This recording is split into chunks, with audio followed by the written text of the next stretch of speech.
Our First Lady, I can't thank you enough. I can honestly say since I got here late yesterday afternoon, about a dozen people have thanked me for being here. But my answer is the same. Don't thank me. I thank you. This is truly one of the best days of my life. The leadership of the governor and the First Lady in this issue is an inspiration to me, an inspiration, I suspect, to many people across this state, and soon to be an inspiration across the country. So again, please thank me. Please join me in thanking the governor and the First Lady.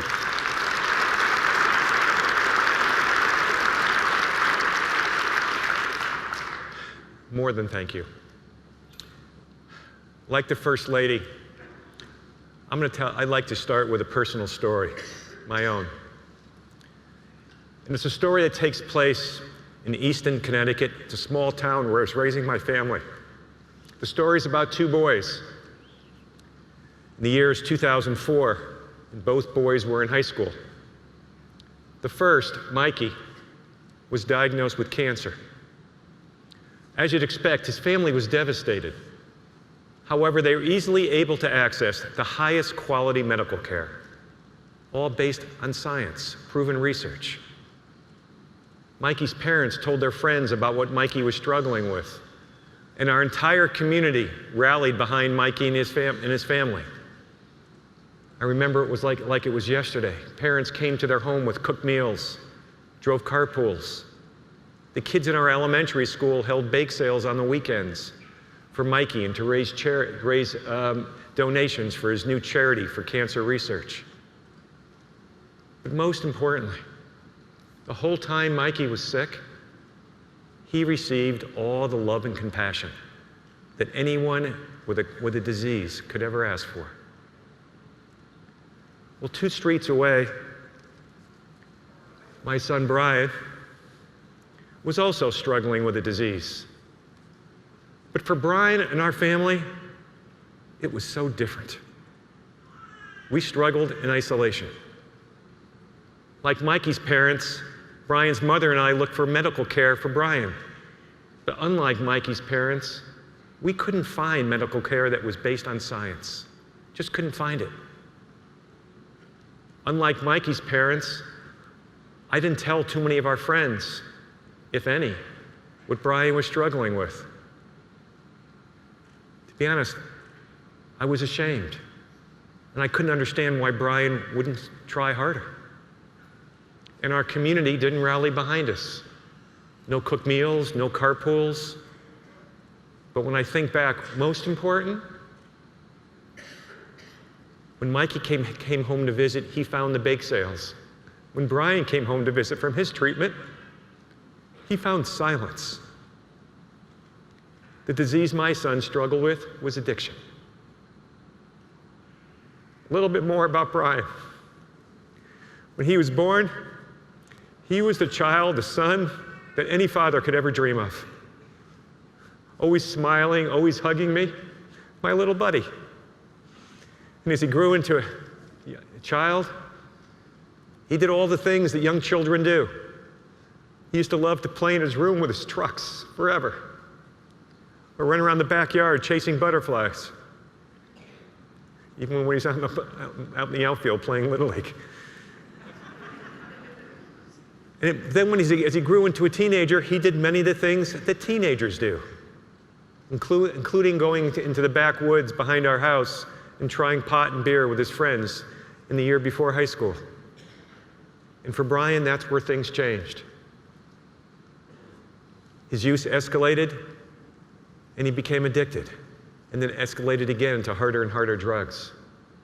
Over the next 8 years, Brian went to 8 different treatment programs.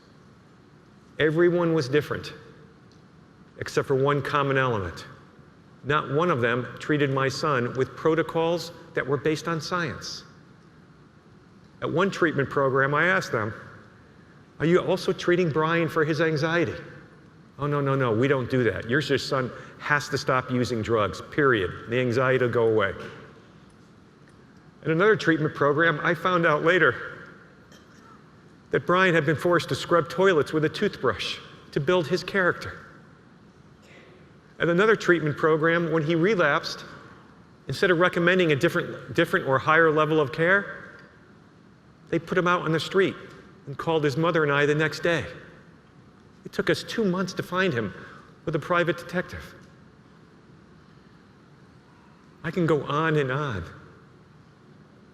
When I look back on those years, there were hard times and there were good times. There were times that Brian just didn't seem to listen to reason. However, there were other times that he would just go after it with all that enthusiasm and that smile of his. I remember visiting him at a treatment program one time in Florida, and I flew in late the night before. To be honest with you, I just wanted to watch him sleep. So I got up early the next morning. I assumed he'd be asleep. I walked into his room, and he surprised me. He was up at 7 in the morning with the light on, and he was flipping through his treatment book on his bed. And he turned around and looked up at me with that big smile of his. He said, "Dad, I'm getting this. I'm going to beat it. They're going to fix me." But addiction always doesn't work that way. On October 20th, 2011, I was woken up in the middle of the night by my cell phone ringing. And when I picked it up, I was told that my son Brian had just died. He was 25 years old, and he hadn't used a substance in 13 months. And equally tragic, it wasn't just addiction that took my son's life. The history on his computer shows he woke up that morning, researched suicide notes. One of the suicide notes he looked at was Kurt Cobain's. Kurt was angry. Brian wasn't. And then Brian wrote a suicide note of his own, lit a candle, and took his own life, alone. And ever since that day, I've continually asked myself the same question. If both boys had a disease, why are these stories so vastly different? Science tells us that addiction is a disease just like any other. Its causes are genetic, biological, and environmental. But so many in our society disagree. They say those with this disease have a character flaw, and they and their families are isolated, judged, stigmatized, and silenced. Mikey was a patient, and Brian was an outcast. Well, 2 weeks after my son died, my wife came into our bedroom and found me crying on the bed. I thanked her for having framed the Serenity Prayer and placed it on my nightstand. And I told her that the only thing that was keeping me alive was reading that first sentence over and over again. God, grant me the serenity to accept what I just can't change. But as the weeks and months went on, I started reading and thinking about that second sentence, the courage to change the things we can. And with Brian in my heart, I began to research what could be done to help others. And as I did, I was shocked when I learned of the breadth of this issue. 25 million Americans addicted to drugs and alcohol in this country. Third largest cause of death behind heart and cancer. That literally 8 out of 10 of those addicted today became addicted before their 18th birthday. And we as a society are letting it happen before our kids' brains have developed to a point of maturity where they can handle it on their own. So it was big, and it's about our children. But then I was literally destroyed all over again. Like my son had just died again when I learned something else. That our National Institutes of Health, in the decades prior to my son's death, had given grants to researchers all over the country of tens of billions of dollars. And those researchers had successfully used that funding and created a body of knowledge based on randomly controlled trials, proven research, a knowledge base that you can put into our communities and our healthcare system that, if used, had proven without any doubt to be able to significantly reduce the number of our loved ones who ever become addicted. And for those who were addicted, significantly improve outcomes in treatment. Yet all this information was sitting in peer-reviewed medical journals, and hardly any of it was being used. As a father, I'm reading this and destroyed. As a businessman, I saw an opportunity. There was information that existed today that can start saving lives tomorrow. And why wasn't it being used? It was very clear to me that for every major disease in this country, there was one well-funded national organization leading the fight to protect our families. Funding gaps in private research, advocating for change, local, state, federal, change in policies, working to ensure that research that was proven to work was being implemented, reducing shame and stigma, like we've talked about here today, and what the First Lady stands for, and providing information, support, and hope for families.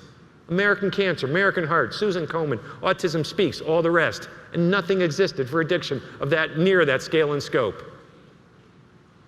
So putting this all together, I decided to leave my career in business and I dedicated the rest of my life to this cause. And from this, thank you.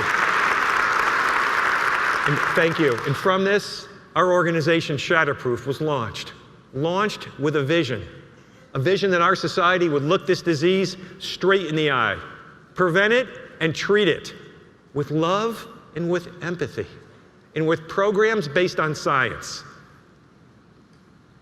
As I stand here today, I miss my son desperately, every day. However, in many respects, I feel blessed, because I've had the opportunity to meet such wonderful people all across our country. Over hundreds of thousands have now joined our organization in some fashion. And together, we've made significant progress in making our vision a reality. When we started 6 years ago,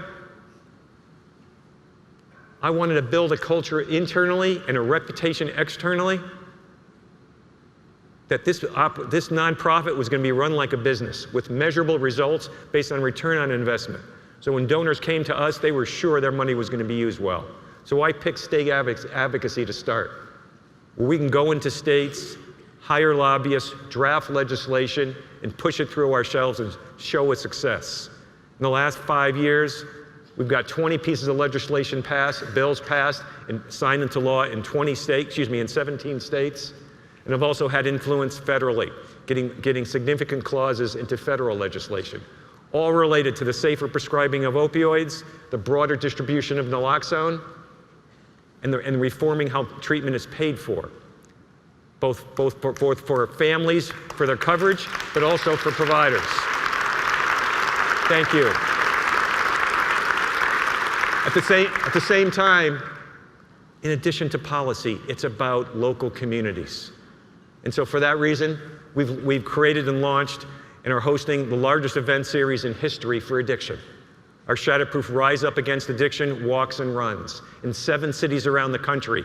We're going to bring together thousands and thousands of people per event to come together, to share their stories like we're doing here today, to remember those who we've lost, and honor those who are struggling with this disease and doing well with disease, and with a simple message. We love you, we are here for you, and you have a disease no different than diabetes, heart disease, or asthma, and we're gonna treat you the same way.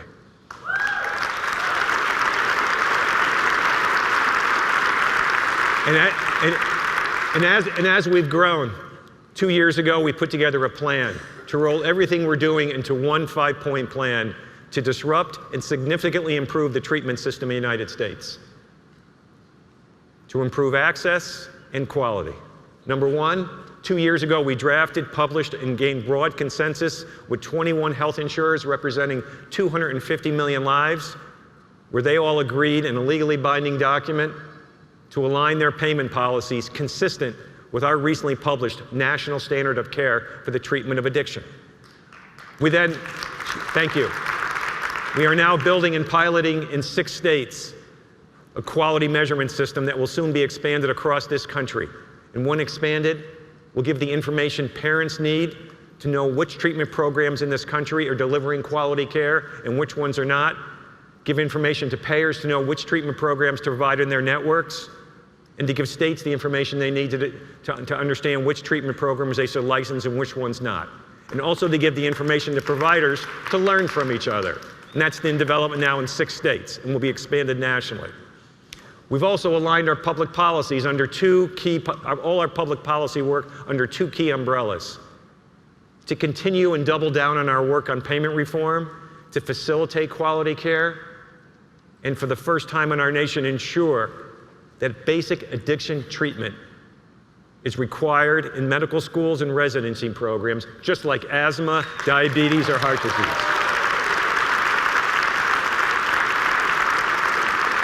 But I've mentioned 4 of the 5.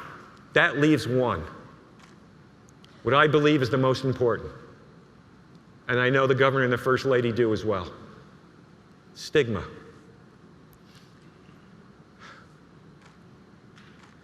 In a recent poll, 50% of Americans say those with this disease, it's their fault, they're not trying hard enough. 50% said it is a disease, it's not their fault. To me, that's an irrelevant statistic, because over 80% of Americans said, it doesn't matter to me whose fault it is. I am uncomfortable associating with someone who's addicted as either a friend, a coworker, or a neighbor. And what is stigma? We've talked about it a lot. There's 3 types. There's what the public feels, what I just mentioned, that 80% number and the 50% number. There's structural stigma, it's policies within companies, within the government, within the criminal justice system, et cetera. In the healthcare system, how you reimburse. But it's also self-stigma. It's what a person feels. It's what the public feels and the structural systems say, and when that person starts to believe it, starts to think that maybe they're right, I am not worth it. I shouldn't be someone's neighbor or coworker. I'm not safe. That's the self-stigma. So because of this and the importance, I called up a partner at McKinsey, where Governor started his career, the leading consulting firm in the world, who I got to know at a conference last fall, and asked for a big favor. I said, look, I've researched this epidemic. I've identified 9 drivers of the epidemic, 9. And 7 of these 9 drivers are either partially or fully driven by stigma.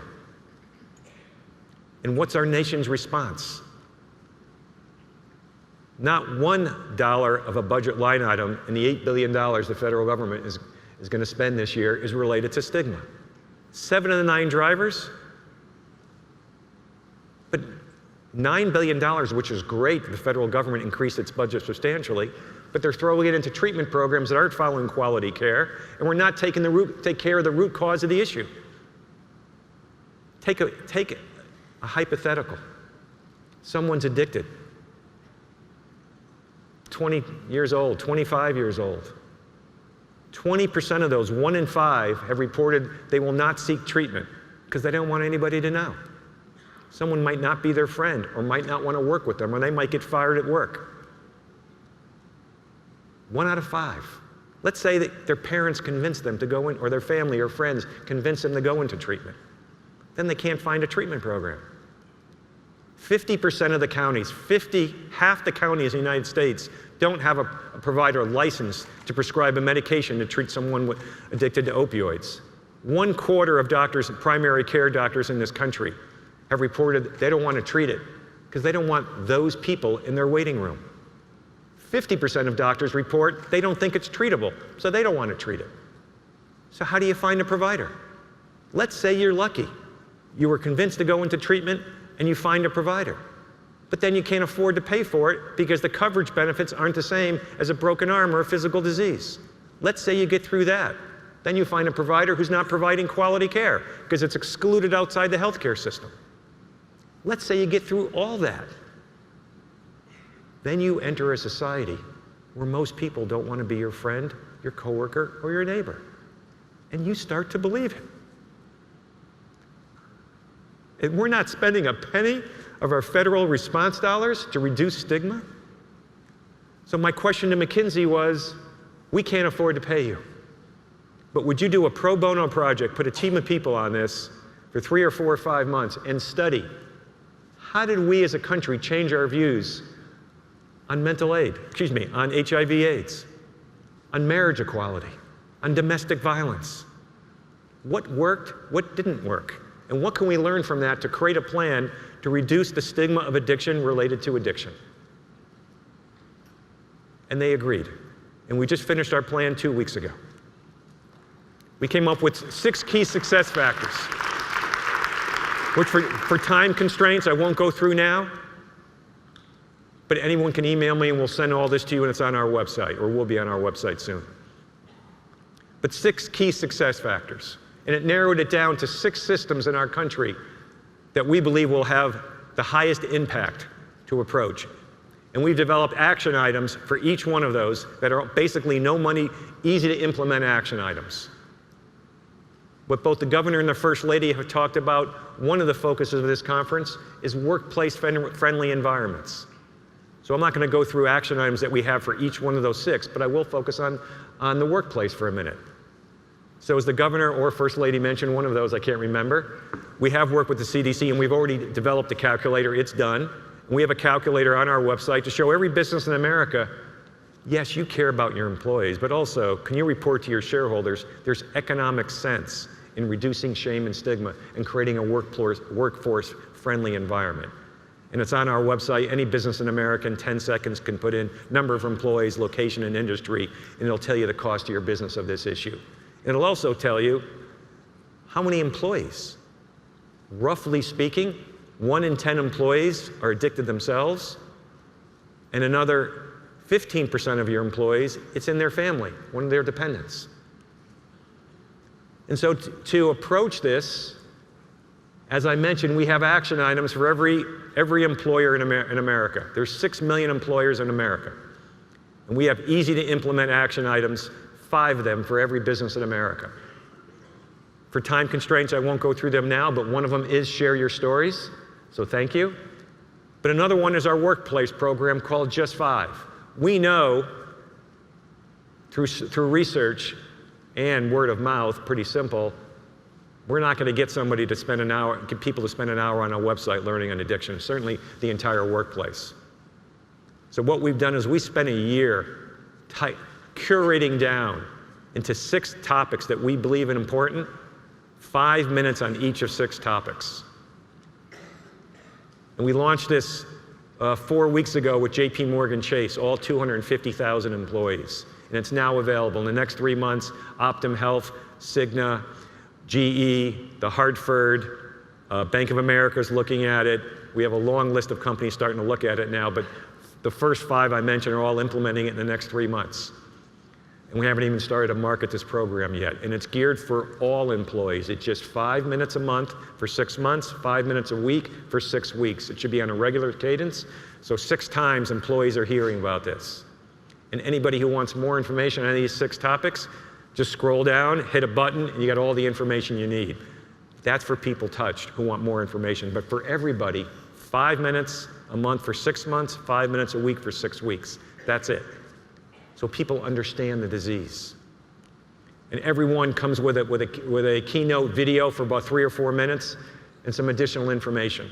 Anybody who wants more information, it's simply just5, spell it out, .org, just5@shatterproof.org. In closing, actually, I'm going to go back a couple slides. I mentioned employers, but I also want to mention, because where I am right now, the ecosystem that we plan to launch next year, early next year in the first quarter. 6 systems: employers, healthcare, local communities, federal and state government, media and entertainment for those of you who are here, and the criminal justice system for those of you who are here. And we have easy to implement action items for each one of these systems. So anybody interested, it's endstigma@shatterproof.org. We'd like to connect with you and give you more information. We're launching this initiative nationally in the first quarter next year. And we also have different ways that stakeholders can engage. implement our easy to do action items, you're an ally in this initiative. And you are helping your system, your local community, your employees, et cetera. If you want to take a step further and be a partner, implement the action items just like an ally, but also partner with us to engage others, to spread this across the country till we get it to a tipping point, and also help fund us so we can give out all this content for free, which is what we want to do for mass adoption. And then and then sponsors are simply funders. So I went through an example, the employer sector, but we have all this for all the sectors. In closing, it's a picture of my son on his last visit home, 4 months before he died. I mentioned a few minutes ago when I started that Brian didn't die of an overdose, he took his own life. So why did someone 13 months sober, substance-free, take his own life? I've never had to wonder. Brian told me in a suicide note, "Dad, it's about not being treated like a human," he wrote, "after someone who has worked so hard to get back to normal." I'm here today to ask all of you to join me. Brian didn't see a world where as a young man, he could develop a disease, get treated in our healthcare system with medical care based on science, get better, manage a chronic illness successfully, and live a happy and healthy life. Well, today I'm here to ask you to join me. Join with me, the governor, and the First Lady, and let's create that world that Brian didn't see. Let's create that world for the next young man that comes along, the next young woman that comes along, the next family. Let's drag addiction out of the shadows and into our hearts. I can't imagine a more perfect expression of humanity. Thank you. Thank you.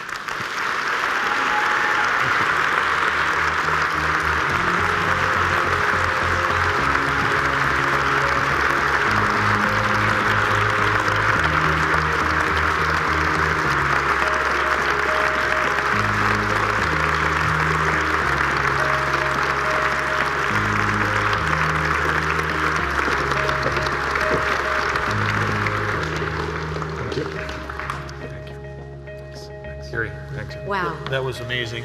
Join us, I think you can feel the love in the hearts out here of everybody that heard the incredible story of your family and what you've gone through and the leadership you're providing. But before we head into break, we thought we'd just ask a couple of questions. Sure. The 6 things, you got an incredible framework.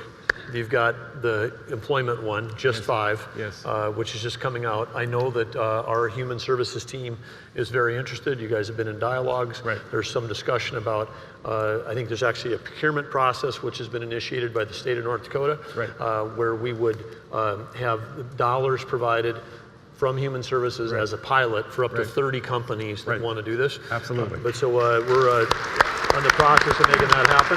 Great. But so I'd say stay tuned, everybody here. There'll be more to come on that. But let's just assume we make it through this process, okay, in the coming weeks. We do it again for a company that would be interested. I guess we're going to have them contact North Dakota Behavioral Health on the website. The website will be up on how we do that. But and they can contact him directly. Oh, for us, you mean, to work with us. For the 30 companies, the first 30 in North Dakota. But tell us again, you've got a fantastic framework. Everything you said made a ton of sense. And what can all of us do? What can all of us do to support you in the work you're doing? Sure. Great question. It depends which of those 6 sectors you're in, and many cross over into different sectors. So any employer here, simply just email us at endstigma@shatterproof.org, and we will send to you the 6 easy to implement action items for every employer in the country. One of those is Just 5. Another one is share stories. And for companies that don't have stories, we're creating a database, a bank of stories that based on the profile of your company, we can give you content to share with your employees. There is absolutely, the first lady spoke about when she first heard that stories will change this. All the research bears that out. How did the country change its view on HIV/AIDS? By sharing stories. Sharing stories in a particular way. Contact-based, which means someone with a lived experience is sharing the story to others without the lived experience, with 2 things coming across, either in the same story or in different stories. Number 1, you're humanizing it. It's not them, it's all of us. And number 2, that treatment is effective. People think that the AIDS movement really sparked when Magic Johnson came out. It wasn't when Magic Johnson came out. It's when he came back 2 years later, sweating on the court with 9 other guys who were not afraid to sweat with him because treatment was effective.